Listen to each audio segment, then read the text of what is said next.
అందరికీ నమస్తే అండి. Good morning. ఈనాడు, ఆంధ్రజ్యోతి, సాక్షి, ఆంధ్రప్రభ 4 వార్తాపత్రికల్లో వచ్చిన వార్తలు, వాటిలో వాస్తవాలు, ఉద్దేశాలన్నీ కూడా మనం ఈ వీడియోలో ఉన్నది ఉన్నట్టు చెప్పుకుందాం. సో కంటెంట్ నచ్చితే ఇమీడియట్గా మీరందరూ కూడా లైక్ చేయండి, షేర్ చేయండి, కొత్త వాళ్ళని సబ్స్క్రైబ్ చేయించండి. అలాగే ఒక ఇంపార్టెంట్ ఖచ్చితంగా చూడండి. నిన్న వరద బాధితులకు అసలు ఏం కావాలి అనేది నేను వెళ్ళి చూశాను. నిన్న చెప్పాను కదా, ఇదే పేపర్ అనాలిసిస్లో నేను చెప్పాను.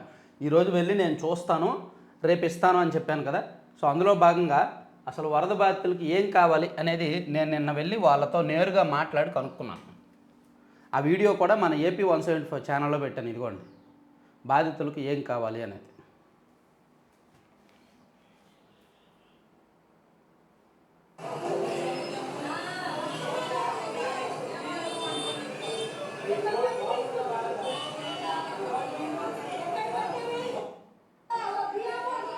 ఇదిగోండి, ఆ ఇళ్లలోకి వెళ్ళి చూశాను.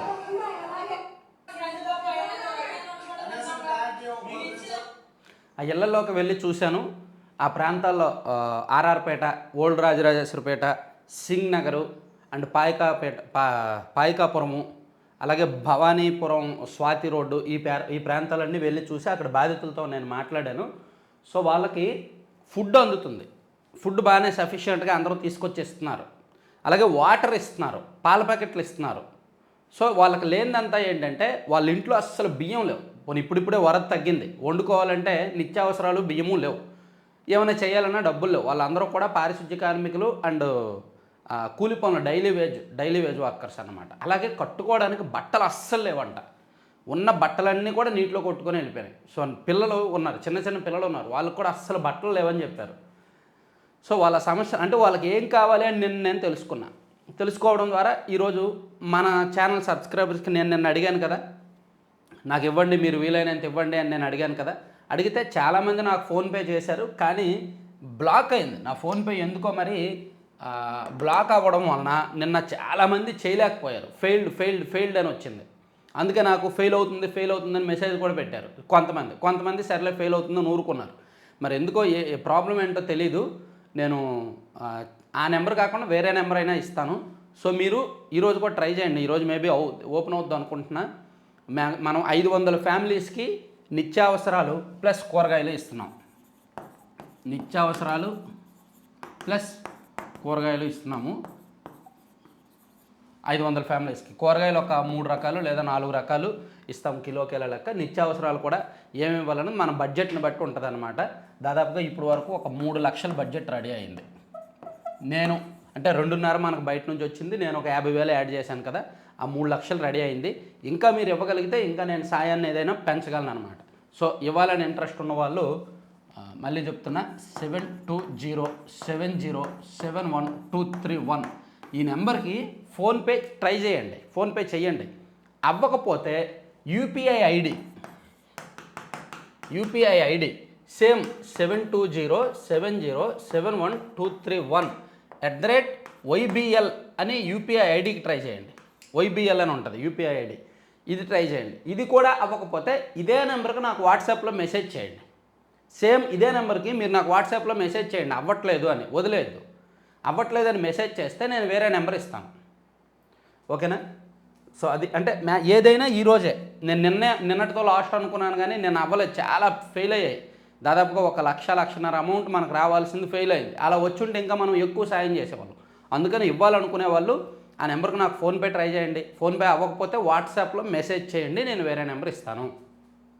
సారీ, టైం వేస్ట్ చేసినట్టున్నా, ఏమనుకోవద్దండి, ఇంపార్టెంట్ అనౌన్స్మెంట్ కదా. అంటే కొంతమంది సోదొద్దు డైరెక్ట్ మ్యాటర్లోకి వెళ్ళు అంటారు, అటువంటి వాళ్ళకి చెప్తున్నా, కొంతమంది కోసం. సరే, టైం వేస్ట్ చేశాను ఒక 5 నిమిషాలు. అండగా ఉంటాం, ఇది ఊహించని ఉత్పాతం. చంద్రబాబు ప్రభుత్వం రేయింబవళ్ళు పనిచేస్తోంది. డ్రోన్లతో బాధితులకు వస్తువుల పంపిణీ తొలిసారి చూస్తున్నా. ప్రభుత్వం ఇంత వేగంగా స్పందించకపోతే అపార ప్రాణ నష్టం జరిగేది. గత ప్రభుత్వ తప్పిదాలతో బుడమేరుకు ముప్పు. కేంద్ర మంత్రి శివరాజ్ సింగ్ చౌహాన్. సో నిన్న కేంద్ర మంత్రి శివరాజ్ సింగ్ చౌహాన్ గారు వచ్చారు, వరద బాధిత ప్రాంతాల్లో పర్యటించారు. సో ఆయన వ్యవసాయ శాఖ మంత్రి కాబట్టి ఆయనకంటే హోంమంత్రి గారు వస్తే బాగుండేది. విపత్తుల నిర్వహణ ఆయన కంట్రోల్లో ఉంటుంది. అలాగే నిర్మలా సీతారామన్ గారు వస్తే బాగుంటుంది. బడ్జెట్ ఆమె కంట్రోల్లో ఉంటుంది. ప్రధానమంత్రి మోదీ గారు అట్లీస్ట్ వచ్చి ఏరియల్ సర్వే చేసినా బాగుండేది, అప్పుడు, ఇప్పుడు కాదు అప్పుడు. సో జాతీయ విపత్తుగా ప్రకటించి ఏమైనా సాయం కొంచెం ఎక్కువ ఇచ్చే ఛాన్స్ ఉంటుంది, జాతీయ విపత్తుగా ప్రకటించితే బాగుండేది. సో మరి వీళ్ళు ఎంతవరకు ఉంటుందో చూడాలి. భారీ వర్షాలు, వరదలకు అపార నష్టం జరిగింది. అనేక ప్రాంతాలు 5 రోజులుగా నీళ్లలోనే ఉన్నాయి. ఆ నీళ్లలోనే తిరుగుతూ జరిగిన నష్టాన్ని గమనించాము. కేంద్రం రాష్ట్రానికి అండగా ఉంటుంది, కేంద్ర మంత్రి శివరాజ్ సింగ్ చౌహాన్ చెప్పారనమాట. మంచిది. చంద్రబాబు కంటనీరు, రైతుల కష్టాలను విని సీఎం భావోద్వేగం. వరద ప్రాంతాల్లో సుడిగాలి పర్యటన, పంటు మీదే అధికారులతో సమీక్ష. బుడమేరు కాలువపై ఉన్న పాత కాలిబాట వంతెనపై నుంచి గండిపడిన ప్రాంతాన్ని పరిశీలించడానికి వెళ్తున్న సీఎం. నిన్న బుడమేరకు ఉన్న గండ్లు ఆల్మోస్ట్ పూర్తి చేశారు. అలాగే నిన్నంతా కూడా విజయవాడ నగరానికి ముప్పు అనుకున్నారు, ఆ ముప్పు కూడా లేదు. నిన్న వర్షాలు కొద్దిగానే పడ్డాయి, వర్షాలు పెద్దగా పడలేదు. ఒకవేళ వర్షాలు పడినా బుడమేరు గండి పూర్తి చేశారు కాబట్టి ఇబ్బంది ఏమీ లేదు. అది. అలాగే పంట నష్టాలను కేంద్రానికి నివేదిస్తాం. కేంద్ర హోంశాఖ అదనపు కార్యదర్శి సంజీవ్ జిందాల్ నేతృత్వంలో నిపుణులు వెల్లడి. జిందాల్ అనే పేరు వింటేనే మనకి ఏదో విషయం గుర్తొస్తుంది. వరద బాధిత ప్రాంతాల పరిశీలన, రాష్ట్రానికి రానున్న ఆర్మీ ఇంజనీరింగ్ టాస్క్ ఫోర్స్ బృందం. సింగ్నగర్లోని ప్రకాష్ నగర్ వద్ద ట్రాక్టర్పై ప్రయాణిస్తూ వరద బాధితుల ప్రాంతాలను పరిశీలిస్తున్న సంజీవ్ జిందాల్ నేతృత్వంలో కేంద్ర బృందం. చిత్రంలో ఆర్పి సుసోడియా. సో నిన్న వ్యవసాయ శాఖ మంత్రి గారు వచ్చారు, అలాగే హోంశాఖ అదనపు కార్యదర్శి గారు వచ్చారన్నమాట నిన్న. మంచిది. తర్వాత నందిగం సురేష్ అరెస్టు. తెదేపా కేంద్ర కార్యాలయంపై దాడి కేసులో మాజీ ఎంపీకి 14 రోజులు రిమాండ్. సో టీడీపీ ఆఫీస్ మీద దాడి చేశారు, అధికారంలో ఉన్నప్పుడు కన్ను మిన్ను ఆనలేదు. ప్రతిపక్ష పార్టీ ఆఫీస్ మీద ఎవరైనా ఎప్పుడైనా దాడి చేస్తారా? చేశారా? మన స్వతంత్ర భారతదేశ చరిత్రలో ఎక్కడైనా జరిగిందా? జరగల. కానీ గత ప్రభుత్వం అధికారంలో ఉన్నప్పుడు ప్రతిపక్ష కార్యాలయం మీదకి దాడికి వెళ్ళారు. సో అందుకు ఇప్పుడు వాళ్ళ అధికారంలోకి వస్తే ఊరుకోరుగా. ఏమండి, నా ఇంటి మీద మీరు కొడతారు, నేను నిస్సహాయుడిగా అప్పుడు ఉన్నాను, ఇప్పుడు నాకు అధికారం వచ్చినప్పుడు నేను ఊరుకోను కదా. సో టీడీపీ అదే చేస్తుంది, వాళ్ళని అరెస్ట్ చేస్తుంది. దానివల్ల కక్ష సాధింపు అని చెప్పుకుంటారు. ప్రతి రాజకీయ నాయకుడు అదే చేస్తాడు. ప్రతి రాజకీయ నాయకులు ఏం చేస్తారంటే, రోడ్ల మీద మనకు కళ్ళెదురుగా ఎవరినైనా పొడి చేసినా సరే వాడిని అరెస్ట్ చేస్తే ఈ ప్రభుత్వం నన్ను కక్ష సాధిస్తుందని అంటారు. అది వాళ్ళకి ఊతపదం అనమాట. దాన్ని ఎవరు సీరియస్గా తీసుకోవక్కర్లేదు. ఆయనకేమో కోర్టు రిమాండ్ విధించింది. ఆయనతో పాటు లేళ్లప్పిరెడ్డి గారికి అరెస్ట్ ముప్పు ఉంది. దేవినేని అవినాష్ గారు ఢిల్లీలో ఉన్నారంట, ఆయన కోసం ఏపీ పోలీసులు ఢిల్లీకి వెళ్తున్నారంట, చూస్తున్నారు. అది. తర్వాత ఎమ్మెల్యే కోనేటి ఆదిమూలం లైంగికంగా వేధించారు. ఈయన ఎమ్మెల్యే గారికి సంబంధించిన వ్యవహారం చాలా పెద్ద వ్యవహారమే జరిగింది యాక్చువల్లీ. ఈ నియోజకవర్గంలో నిన్న ఆయన వీడియోలు బయటకు వచ్చాయి. ఇమీడియట్గా పార్టీ అతన్ని సస్పెండ్ చేసింది. సో మరి దారుణంగా ఉందండి వీడియో, మొత్తం రికార్డు సృష్టించాడు ఈయన.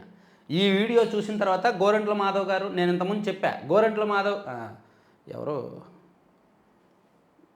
అనంతబాబు గారు వీడియో బయటకు వచ్చాక గోరంట్ల మాధవ్ గారు రిలాక్స్ అయిపోవచ్చు, అమ్మయ్య నాకంటే ఆ వీడియో దరిద్రంగా ఉంది అని. సో ఈయన వీడియో చూశాక గోరంట్ల మాధవ్ గారు, అనంతబాబు గారు రిలాక్స్ అయిపోవచ్చు, వాళ్ళిద్దరికంటే ఈ వీడియో వరస్ట్గా ఉంది అని. అలా ఒకరికొకరు రికార్డులు సృష్టిస్తున్నారు పొలిటీషియన్స్. ఎవడి వీడియో ఎక్కువగా వరస్ట్గా ఉంటుంది అనేది కొత్త రికార్డులు సృష్టిస్తున్నారనమాట. దండం పెట్టాలి ఎటువంటి వాళ్ళని. బయటకు వచ్చే వరకు దొరలు, బయటకు వచ్చాక దొంగలు, తిరిగి ఏదో కబుర్లు చెప్తారు, కక్ష సాధింపు చేస్తున్నారు, రాజకీయ కుట్రలో భాగము అని చెప్తారు కబుర్లు. అవన్నీ మనం వింటాం కదా. అదే. తర్వాత బుడమేరు విస్తరణలో కోట్లు బొక్కేశారు, అర్ధంతరంగా పనులు ముగించిన వైకాపా సర్కార్. అయినా గుత్తేదారులకు బిల్లులు చెల్లింపు, నాయకులు గుత్తేదారులు కుమ్మక్కై తవ్విన మట్టి అమ్మకం, అసంపూర్తి పనుల ఫలితమే నేడు పొలాలను ముంచెత్తిన వరద. వైకాపా ప్రభుత్వంలో బుడమేరు విస్తరణ పనులను పూర్తి చేసి ఉంటే ఇప్పుడు భారీగా వచ్చిన వరద సవ్యంగా వెళ్ళి ఉండేదని జలవనరుల శాఖ నిపుణులు విశ్లేషిస్తున్నారు. సో గత ప్రభుత్వం ఉన్నప్పుడు బుడమేరు ఆధునికీకరణ సరిగ్గా జరగలేదు. సో విస్తరణ పేరుతో కోట్లు బుక్ చేశారు. అదే కాలం విస్తరణ జరిగి ఉంటే, నీళ్లు సక్రమంగా వెళ్ళుంటే ఈ కష్టం వచ్చేది కాదు. రాష్ట్రానికి తప్పిన వాయుగండం, పశ్చిమ మధ్య బంగాళాఖాతంలో అల్పపీడనం, ఒడిశా పశ్చిమ బెంగాల్ వైపు పయనం.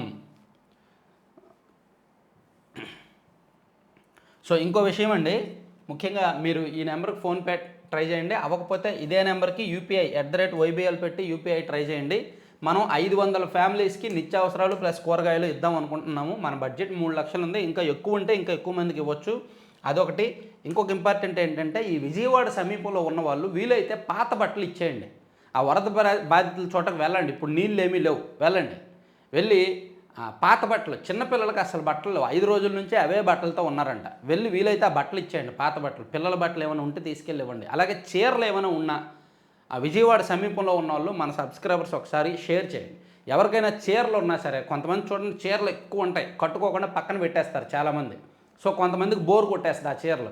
సో అటువంటి ఏమైనా ఉంటే వాళ్ళకి ఇచ్చేయండి. అజిత్ నగరు, సింగ్ నగరు, ఆర్ఆర్పేట ఆ ప్రాంతాల్లో, వరద బాధిత ప్రాంతాలకు వెళ్ళి మీరే వెళ్ళి ఇవ్వండి. ఎవరికో ఇప్పించొద్దు, అది మిస్యూజ్ అవ్వచ్చు. మిస్యూజ్ అవ్వకూడదు మనం ఇచ్చే సాయం. సో మీరే వెళ్ళి ఇవ్వండి, మర్చిపోవద్దు. సో బట్టలు కూడా చాలా ఇంపార్టెంట్ అనమాట. ఎందుకంటే మనకి ఇదే అవకాశం సాయం చేయడానికి. తర్వాత జీవితం మళ్ళీ మొదటికి. నేట మునిగి రిపేర్కి వచ్చిన కార్లు, బైకులు, బురద నిండిపోయిన వాషింగ్ మెషిన్లు, ఫ్రిడ్జ్లు, మరమ్మతులకు వేలల్లోనే ఖర్చు, లబోదిబోమంటున్న ముంపు బాధితులు. బురదతో నిండిపోయిన టీవీలు, ఫ్రిడ్జ్లు, వాషింగ్ మెషిన్లు, ఇంజిన్ల లోపలికి నీళ్లు చేరి కదలని కార్లు, ద్విచక్ర వాహనాలు, పనిచేయని స్టవ్లు, కనిపించిన వంట పాత్రలు. బుడమేరు వరద ముంచెత్తిన ఇళ్లలో ఎక్కడ చూసినా ఇవే దృశ్యాలండి. ఆ ఇల్లు వెళ్ళి చూశాను కదా, ఇళ్లలో ఏమీ లేదు. ఇళ్లలో విలువైన వస్తువులు ఏమీ లేవు, అన్నీ కొట్టుకుపోయినాయి. ఒక పెద్ద పెద్ద బీరువాలు ఉన్నాయి, గోడలు ఉన్నాయి, అంతే, బోసి గోడలు ఉన్నాయి అంతే. కొత్తగా ఇల్లు కట్టుకుంటే ఎలా ఉంటుందో అలా బోసిగా ఉన్న ఇల్లు. ఉన్న వస్తువులన్నీ కొట్టుకెళ్ళిపోయినాయి అంట. మంచాలు కూడా కొట్టుకెళ్ళిపోయినాయి, టీవీలు కొట్టుకెళ్ళిపోయినాయి, వాషింగ్ మెషిన్లు, ఫ్రిడ్జ్లు పాడైపోయినాయి.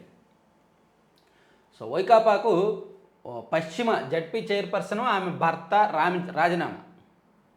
ఓహో, గంటా ప్రసాదరావు గారు, గంటా పద్మశ్రీ గారు వైసీపీకి రాజీనామా చేశారా? ఓకే, వాళ్ళు టీడీపీలో జాయిన్ అవుతారు. అయితే అధికారం, పవర్ పాలిటిక్స్, అధికారం ఉంటే కావాలి మనకి. తర్వాత గుడ్లవల్లేరు హాస్టల్లో రహస్య కెమెరాలు అవాస్తవం, విద్యార్థులు భయపడక్కర్లేదు, ఐజీ అశోక్ కుమార్ స్పష్టీకరణ. సో కృష్ణా జిల్లా గుడ్లవల్లేరు ఇంజనీరింగ్ కళాశాల వసతి గృహంలో రహస్య కెమెరాల ఏర్పాటు, విద్యార్థుల వీడియోలు షేరింగ్ జరిగిందనలో వాస్తవం లేదని, విద్యార్థులు ఎవరు అసలు భయపడాల్సిన అవసరం లేదని ఐజీ అశోక్ కుమార్ స్పష్టం చేశారు. సో అది. తర్వాత ఉత్తమ ఉపాధ్యాయులకు పురస్కారాలు రాష్ట్రపతి చేతుల మీదుగా అందజేత, విద్యార్థులు మహిళల పట్ల మర్యాదతో మెలిగేలా చూడండి, తల్లిదండ్రులు విద్యార్థులకు ద్రౌపది ముర్ము సూచన. నిన్న ఉపాధ్యాయ దినోత్సవం కదా, ఉత్తమ ఉపాధ్యాయులకు పురస్కారాలు ఇచ్చారు. తర్వాత శభాష్ రామానాయుడు, బుడమేరు గంటల పూడ్చివేతలో మంత్రి నిమ్మల. సో మంత్రి నిమ్మల రామానాయుడు గారు ఎంతైనా ఆయన స్పెషల్. ఏదైనా అనుకున్నాడంటే వదిలిపెట్టే టైప్ కాదు, ప్రతిపక్షంలో ఉన్న అధికారంలో ఉన్నా సరే. సో ఆయన రేయింబావల్లో అక్కడే ఉండి, ఒక 3 రోజులు అక్కడే ఉండి స్వయంగా దగ్గరుండి గండ్లు పూడ్పించాడు ఆయన. మాజీ ఎమ్మెల్యే ఆర్ఎస్ కన్నుమూత, పశ్చిమ గోదావరి జిల్లా నరసాపురం రుద్ర సత్యనారాయణరాజు గారు మరణించారంట నిన్న. తర్వాత కేంద్రం భాగస్వామ్యంతో లేపాక్షిలో పారిశ్రామిక పార్కు ఏర్పాటుకు సంప్రదింపులు ప్రారంభించిన రాష్ట్ర ప్రభుత్వం. ఈడీ స్వాధీనం నుంచి భూములు వెనక్కి తీసుకోవడంపై దృష్టి. అక్కడ భారీ పారిశ్రామిక పార్కు తేవాలన్నది ఆలోచన. మంత్రి భరత్. సో లేపాక్షిలో భారీ పారిశ్రామిక పార్కు వస్తుందంట, మంచి విషయం. కొంచెం త్వరగా కార్యరూపం దాలుతాను అనుకుందాం. తర్వాత పోలీసు ఉన్నతాధికారులపై కాదంబరి ఫిర్యాదు. సీతారామాంజనేయులు, కాంతిరాణ, విశాల్ గున్ని, విద్యాసాగర్తో కలిసి కుట్రకు పాల్పడ్డారు. సో 3 ఐపీఎస్ అధికారులు కలిపి విద్యాసాగర్తో కలిపి కుట్రకు పాల్పడ్డారని చెప్పి వాళ్ళ మీద లిఖితపూర్వక ఫిర్యాదు చేశారు. సో ఇన్నాళ్ళు ఈమె వార్తలు పక్కకి వెళ్ళిపోయినాయి, ఫోకస్ అంతా వరద మీద పడింది. సో ఇప్పుడు మళ్ళీ ఈమె వార్తలు హైలైట్ అవుతాయి ఈ రోజు నుంచి. మన మీడియాకి ఏది ట్రెండింగ్లో ఉంటే అది కావాలి కదా. సో ఇవి ఈనాడులో వార్తలు. సాక్షికి వెళ్దాం. సాక్షిలో ఏం రాశారంటే, బాబు తప్పిదమే ముంచేసింది, ప్రోటోకాల్ తొంగలో తొక్కి వెలగలేరు గేట్లు ఎత్తడంపై ఇంజనీర్లు, సాగునీటి నిపుణులు విస్మయం. శనివారం ఉదయమే ప్రభుత్వానికి సమాచారం ఇచ్చామన్న వెలగలేరు డిఈ. వరద విజయవాడ చేరడానికి 20 గంటలు పడుతుందని చెప్పినట్టు వెల్లడి. లోతట్టు ప్రాంతాలను అప్రమత్తం చేసేందుకు సమయం ఉన్న ప్రభుత్వం అలసత్వం. చంద్రబాబు ఇంటికి ముప్పుతో శనివారం అర్ధరాత్రి గేట్లు ఎత్తేయాలని ఆదేశం. ఈ చారిత్రక తప్పిదమే బుడమేరు విలయానికి కారణం అంటున్న ఇంజనీర్లు, నిపుణులు. ఏమండి, మీకు ఒక విషయం చెప్తానండి. ఈవెన్ వైసీపీ వాళ్ళు కూడా నిన్న నాకు ఫోన్ చేసి ఒక ఆయన చెప్తున్నాడు, మీరు వెలగలేరు కాలువకి వెళ్ళారా, బుడమేరు చూసారా, చంద్రబాబు ఇంటికి ముప్పు ఉందనే ఇది గేట్లు ఎత్తేసారు కదా అని చెప్పి నిన్న నాతో వాదిస్తున్నాడు. ఈ వీడియో చూస్తున్న అందరూ కూడా ఒక ఇంపార్టెంట్ విషయం మీకు చెప్తాను, గుర్తుపెట్టుకోండి. సో బుడమేరు వెలగలేరు దగ్గర ఒక చిన్నపాటి జలాశయం ఉంది, చాలా చిన్నపాటి జలాశయం, అదేమీ పెద్దది కాదు. ఓకేనా, ఇది బుడమేరు అనుకుందాం, ఇక్కడ ఈ జలాశయం అనుకుందాం, ఇలా బుడమేరు పైనుంచి వస్తుంది అనుకుందాం కదా. సో ఇక్కడ షట్టర్లు ఉన్నాయి. సో వైసీపీ వాళ్ళు ఏం చెప్తున్నారంటే ఇక్కడ వరద నీళ్ళు వచ్చి ఇక్కడ ఉండిపోయేవి, వర్షం నీళ్ళు ఇక్కడ ఉండిపోయేవి, వరద నీళ్ళు వీళ్ళు గేట్లు ఎత్తడం వల్ల కిందకి వెళ్ళిపోయినాయి. ఒకవేళ వరద నీళ్ళు ఇక్కడ ఉంటే ఇటువైపు వెళ్ళి చంద్రబాబు నాయుడు గారి ఇంటిని ముంచేస్తాయి కాబట్టి వీళ్ళు గేట్లు ఎత్తేశారు అని చెప్తున్నారు. ఎవరు? వైసీపీ వాళ్ళ వాదన. జాగ్రత్తగా వినండి. ఇది బుడమేరు జలాశయం, వెలగలేరు దగ్గర ఉన్న జలాశయం. ఏది? రెగ్యులేటర్. దాన్ని జలాశయం అని కూడా అంటారు, రెగ్యులేటర్ అంటారు. సో అక్కడ కొన్ని గేట్లు ఉన్నాయి. ఈ గేట్లు ఎత్తేయడం వలన విజయవాడ వైపు నీళ్ళు వెళ్ళాయి. ఆ గేట్లు ఎత్తకపోతే నీళ్ళన్నీ ఇటు వచ్చేసేవి అని చెప్తున్నారు. ఇటు రావడం వల్ల చంద్రబాబు గారి ఇల్లు మునిగిపోద్ది, చంద్రబాబు గారి ఇల్లు ములగకుండా ఉండడానికి నీళ్ళు వదిలేశారు అంటున్నారు. సో ఇది జాగ్రత్తగా ఒక టెక్నికల్ పాయింట్ అర్థం చేసుకోండి. దీని పరిధి ఎంత, దీని పరిమితి ఎంత, దీని విస్తారం ఎంత? అది చాలా చిన్న జలాశయం, ఒక లిమిటెడ్ ఫ్లో వరకే తట్టుకోగలదు. సో దానికి మించి నీళ్ళు వచ్చినప్పుడు వెళ్ళిపోద్ది. Point number 1. రెండోది, ఈ బీడీసీ బుడమేరు డైవర్షన్ ఛానల్ అని ఒకటి ఉంది. బుడమేరు డైవర్షన్ ఛానల్ 2006లో వరదలు వచ్చినప్పుడు దాన్ని కట్టారు. సో దీని ద్వారా ఇక్కడ నీళ్ళు ఎక్కువ వచ్చినప్పుడు ఈ బీడీసీ ద్వారా మళ్ళిస్తారు. బీడీసీ ద్వారా కృష్ణానదిలోకి మళ్ళిస్తారు. కృష్ణానదిలో పవిత్ర సంగమం దగ్గరికి మళ్ళిస్తారు. ఇబ్రహీంపట్నం దగ్గర పవిత్ర సంగమం ఉంది కదా, అక్కడికి మళ్ళిస్తారు నీళ్ళు ఎక్కువ వచ్చినప్పుడు. కానీ ఏంటి, కృష్ణానదిలో 12 అడుగుల నీటి మట్టం ఉన్నప్పుడే మళ్ళిస్తారు. 12 అడుగులు దాటిపోయింది అనుకోండి, అప్పుడు బుడమేరు వాటర్ రివర్స్ తన్నుద్ది. జాగ్రత్తగా అర్థం చేసుకోండి ఈ పాయింట్. కృష్ణానది వాటరు 12 అడుగుల నీటి మట్టం ఉన్నప్పుడు నీళ్ళు వస్తాయి. బుడమేరు నుంచి నీళ్ళు వచ్చి కృష్ణానదిలో కలుస్తాయి, పవిత్ర సంగమం దగ్గర కలుస్తాయి.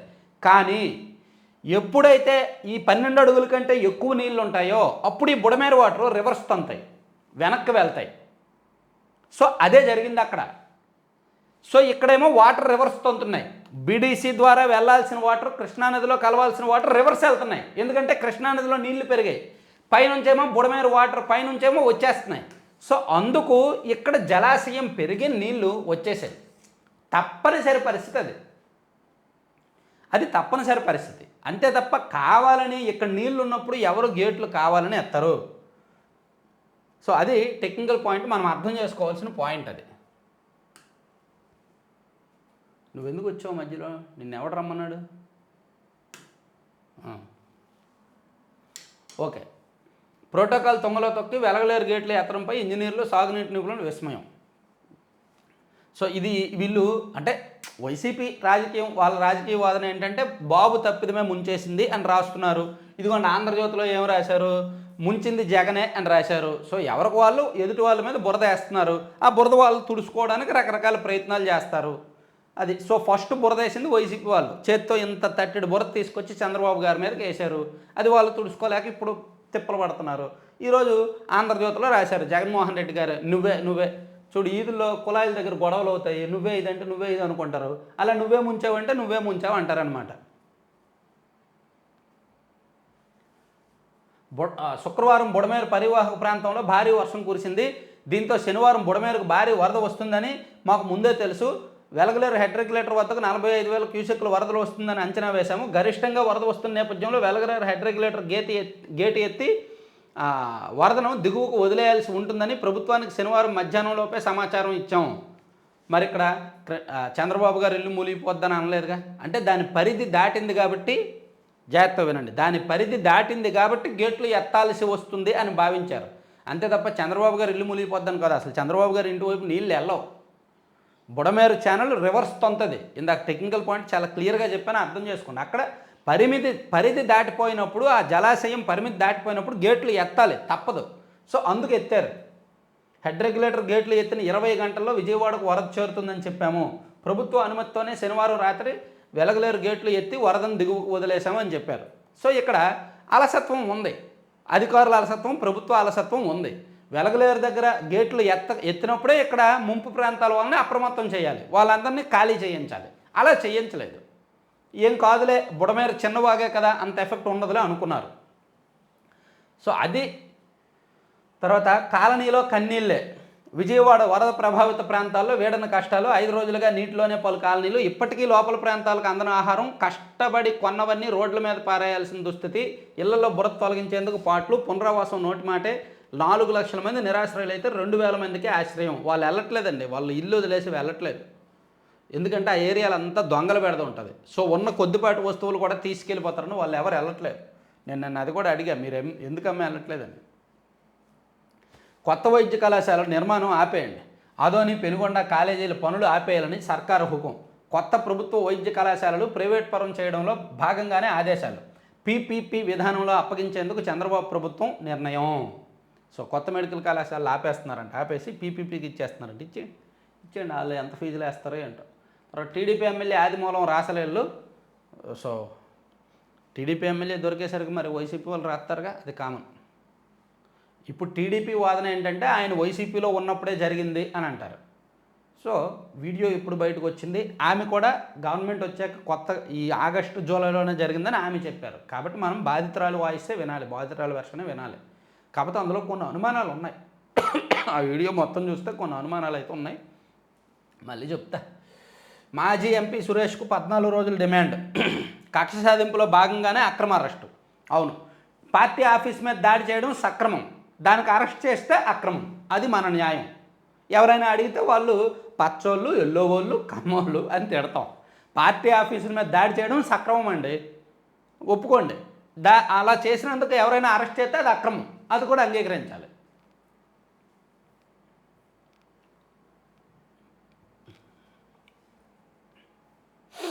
బాబు తప్పిదమే ఉంచేసింది, ప్రోటోకాల్ తొంగలో తొక్కి పెద్ద వార్త రాశారు. టీడీపీ ఆదిమూలం రాయసంలో పెద్ద వార్త రాశారు. ప్రభుత్వ సాయం అందలేదని బాధితుల ధర్నా. విజయవాడలోని కుమ్మరిపాలెం సెంటర్లో పెద్ద ఎత్తున స్థానికుల నిరసన. ఓకే, ఉగ్ర గోదావరి శాంతించిన కృష్ణ. ఇప్పుడు గోదావరికి వరదలు వచ్చే ప్రమాదం ఉందంట. వర్షాలు పడితే మాత్రం గోదావరి వరదలు వస్తాయంటే. తర్వాత నష్టం అంచనాకు ప్రత్యేక యాప్. వరద ప్రాంతాల్లో కరెంటు బిల్లులు వాయిదా. కుళాయి నీళ్లు లేక 2 రోజులు తాగడానికి వంటకు వాడొద్దు. నేటి నుంచి 80,000 మందికి ఆహారం ప్యాకేజీ. 2 రోజుల్లో రేషను, శానిటైజేషన్ పూర్తి చేస్తాం. సహాయక చర్యలు జరుగుతున్నాయి, కానీ అక్కడ పోలీసులు ఎందుకో ఎక్కువ మంది పోలీసులను అక్కడ డంప్ పెట్టారు. వాళ్ళందరూ ఏం చేస్తారో నాకు అర్థం కావట్లేదు. నేను వెళ్ళినప్పటికీ ఎక్కడ చూసినా పోలీసులు ఉన్నారు.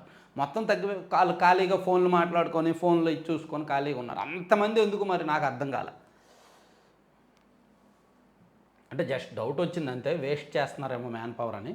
పోనీ వాళ్ళ కష్టాల్లో ఉన్నప్పుడు ఇళ్ళకెళ్ళి ఏం కావాలో అందించి, ఏమో మీకేం కావాలి, ఇదిగో వెళ్ళి తీసుకొస్తున్నా అని అందిస్తే బాగుండేది. వాళ్ళు అక్కడ ఖాళీ కూర్చున్నారు అంతే. సరే, తర్వాత తీరని కష్టం. వరద బాధితుల దయనీయ గాథలు. సర్వం కోల్పోయిన చిరు వ్యాపారులు, కష్టజీవులు. ఇళ్లలోని వస్తువులన్నీ వరదకు ధ్వంసం. మళ్ళీ కుదుటపడడం కష్టమని కన్నీళ్ళు.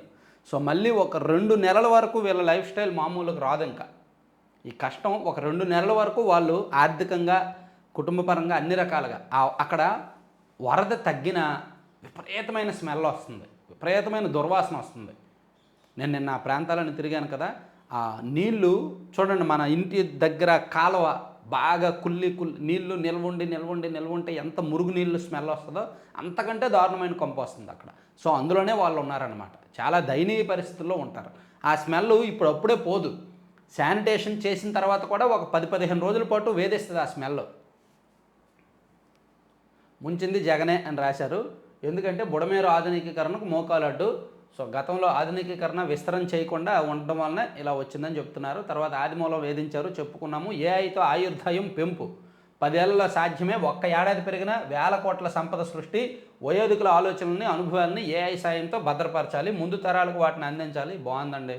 హైదరాబాద్ గ్లోబల్ ఏఐ సదస్సులో కీలక ఉపన్యాసం అంట. ఏఐతో ఆయుర్దాయం పెంచుతారంటండి. డబ్బును వాళ్ళందరూ పెంచేసుకోండి, వెళ్ళండి. నందిగం సురేష్ అరెస్ట్ ఇందాక చెప్పుకున్నాం. తర్వాత మీరు కష్టపడే విధానం స్ఫూర్తిదాయకం, మీ మాటలు మరింత ఉత్తేజాన్ని కలిగించాయి. చంద్రబాబును కొనియాడిన deputy CM Pawan. Super chlorination చేపట్టాలి, పారిశుద్ధ్య పనులు వేగవంతం చేయండి, డిప్యూటీ సీఎం ఆదేశాలు. వైరల్ జ్వరంలోనూ అధికారులతో సమీక్ష. పవన్ కళ్యాణ్ గారికి వైరల్ ఫీవర్ వచ్చింది, అయినా సరే ఆయన వరద సహాయక చర్యలో భాగంగా అధికారులతో సమీక్షిస్తున్నారన్నమాట. అదొకటి. తర్వాత భద్రాద్రి జిల్లాలో మళ్ళీ పేరున తోట 25 పథకాలతో భారత్ అదర్సు. పారాలింపిక్స్ జూడోలో కపిల్కు కాంస్యం. సో ఇవన్నీ ఆంధ్రజ్యోతి వార్తలండి. ఆంధ్రప్రభకు వెళ్దాం. కొంచెం ఈరోజు స్పీడ్గానే ముగిద్దాము. రంగంలో కేంద్రం చెప్పుకున్నాము, అంటే అందులో చెప్పుకునేవన్నీ ఇందులో వస్తే నేను అవాయిడ్ చేస్తా. ఎదురుగా రైలు ట్రాక్పై సీఎం. తప్పిన ప్రమాదం, త్రుటిలో తప్పిన ప్రమాదం. రైలు వస్తున్న విషయాన్ని గమనించిన అధికారులు లైన్మెన్తో ఎర్ర జెండా చూపించిన భద్రతా సిబ్బంది. సడన్ బ్రేక్ వేసి రైలు ఆపేసిన లోకో పైలట్. ముంపు ప్రాంతాల పర్యటనలో ఉత్కంఠ రేపిన ఘటన అంట. సో నిన్న సీఎం గారు రైల్వే ట్రాక్ మీద ఉన్నప్పుడు రైలు వస్తుందంట. సో అది కొంచెం ఉత్కంఠ రేపింది. నేటి నుంచి నిత్యావసరాల పంపిణీ. పొలాలపై మట్టి మేటలు, నల్లగా మారిన పత్తి మొక్కలు, వరి మడ్లు గల్లంతు, ఇళ్ళ నిండా బురద, కోతకు గురైన రోడ్లు, చెరువులు, కాల్వలకు గండ్లు పూడ్చేందుకు మట్టి కంకర కొరత. ఉమ్మడి గుంటూరు జిల్లా పరిధిలోని 21 లంక గ్రామాల్లో పరిస్థితి చాలా దారుణమైన పరిస్థితులు. రిఫైనరీకి కాకినాడే బెస్ట్, ఆ దిశగా మెరుగవుతున్న అవకాశాలు. సో మచిలీపట్నంలో రిఫైనరీ అనుకున్నారు, కానీ అది కాకినాడే బెస్ట్ అని అనుకుంటున్నారు. సో కాకినాడకి రిఫైనరీ వస్తుందో మచిలీపట్నానికి వస్తుందో ఇంకా మనకు చెప్పలేదు.